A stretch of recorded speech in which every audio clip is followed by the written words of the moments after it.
Hey, shalom, shalom.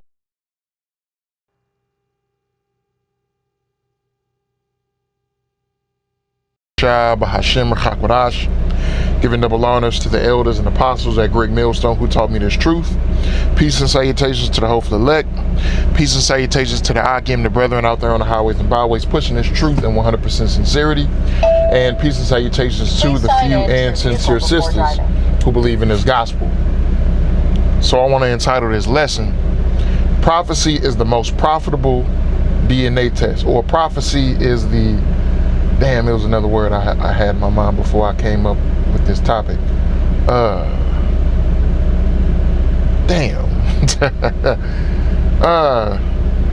It's a good thing I wrote it down because I was driving, and it came into my mind watching the brother Elder Manat Zakba out of South Carolina, GMS South Carolina 08.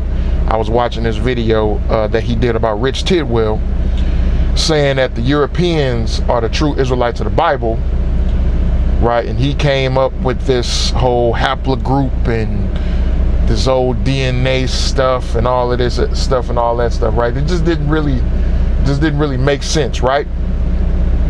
And it was a word I was going to use. Prophecy is the most,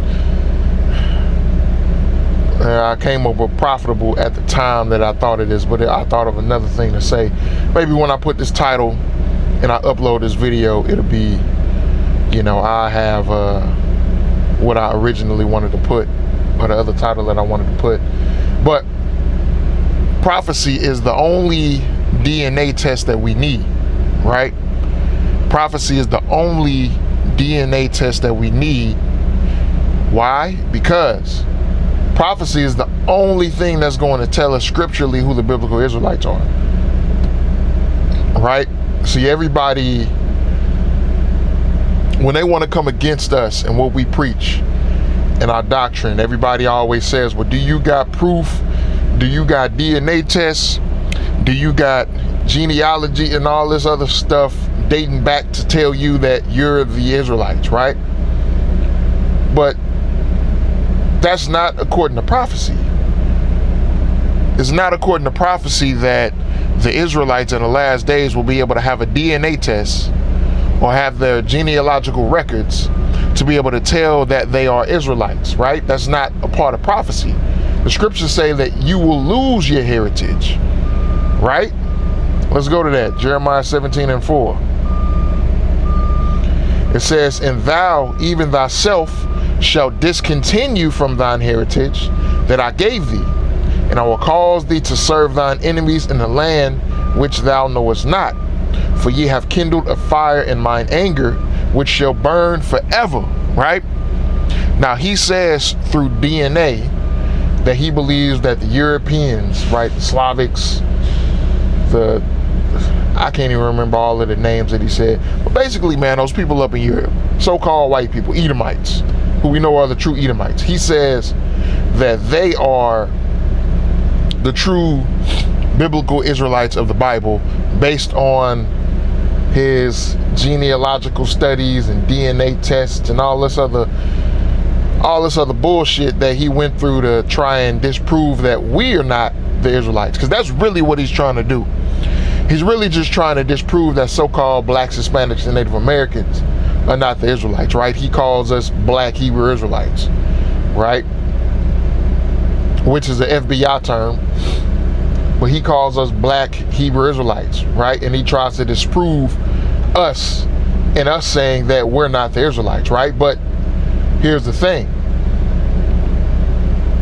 If what you say don't line up with biblical prophecy, then you're wrong. You're incorrect, right? See, the Israelites were never prophesied to be rulers of the earth in the last days. They were never prophesied to be on top in terms of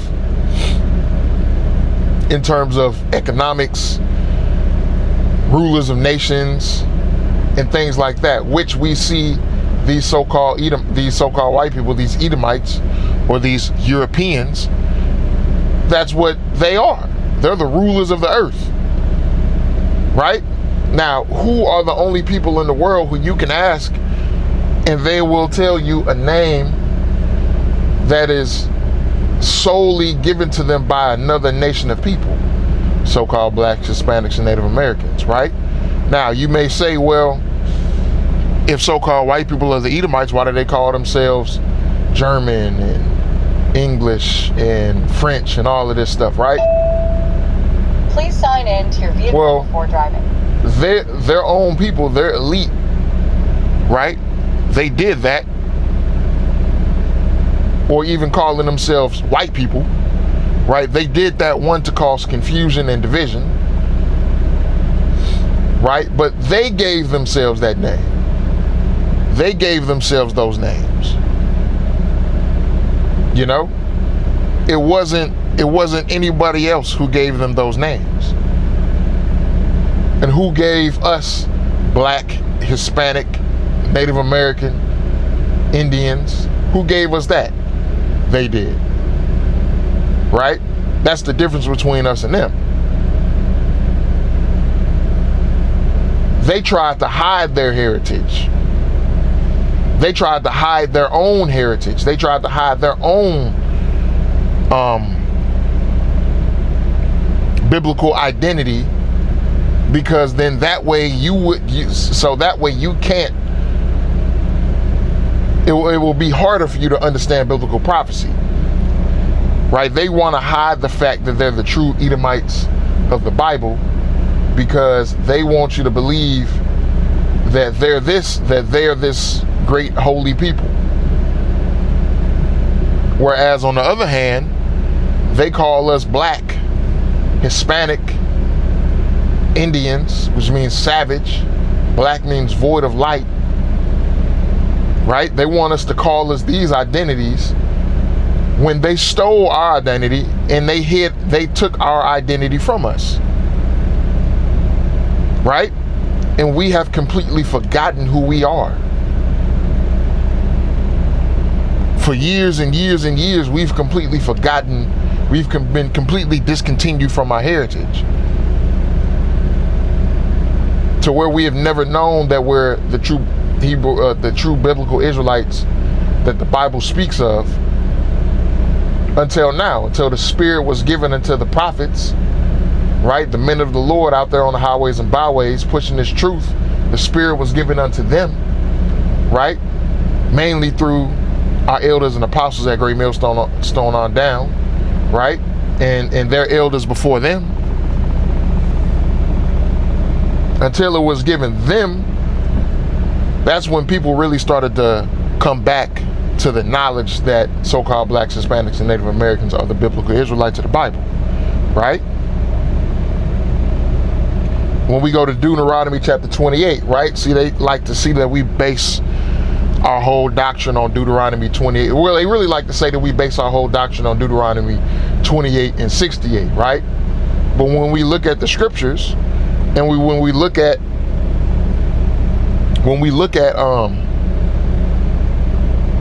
the whole entirety of Deuteronomy 28 verse 15 on down, you can see who this is talking about.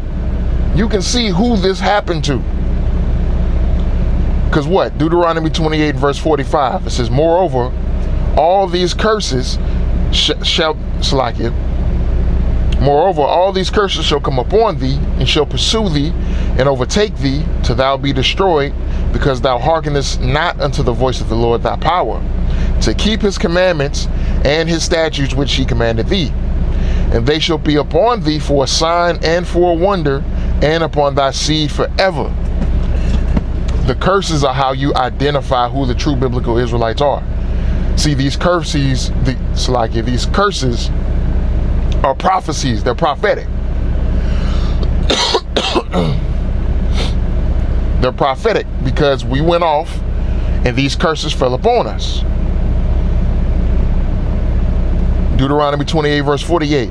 Therefore thou shalt serve thine enemies which the Lord shall send against thee, in hunger and in thirst and in nakedness and in want of all things, and he shall put a yoke of iron upon thy neck until he have destroyed thee, right? Who is that? Who is this speaking of? This is speaking of the so-called blacks, Hispanics, and Native Americans, right? Who do we depend on? Who do we depend on for our national infrastructure? Right? Who do we depend on for that? We depend on our enemies. Who are our enemies? Edomites, so-called white people, the people who enslaved us for 400 plus years. That's who we've been depending on for the infrastructure. Please sign in to your vehicle before driving. Salakia, in the infrastructure of this country, right? For jobs. If you want to build a business, you depend on them, because we don't own any supply chains. We don't own the infrastructure of any industry.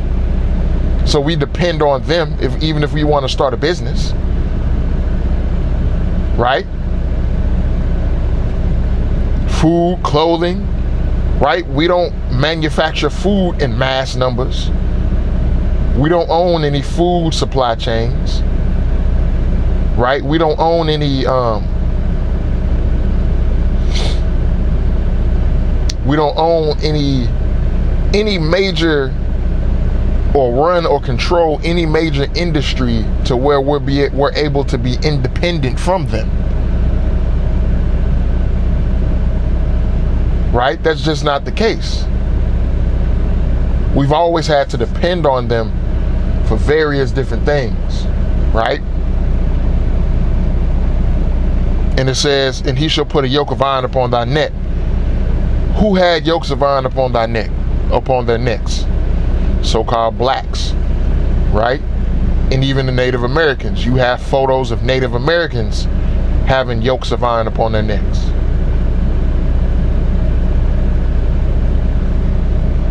Let's go here to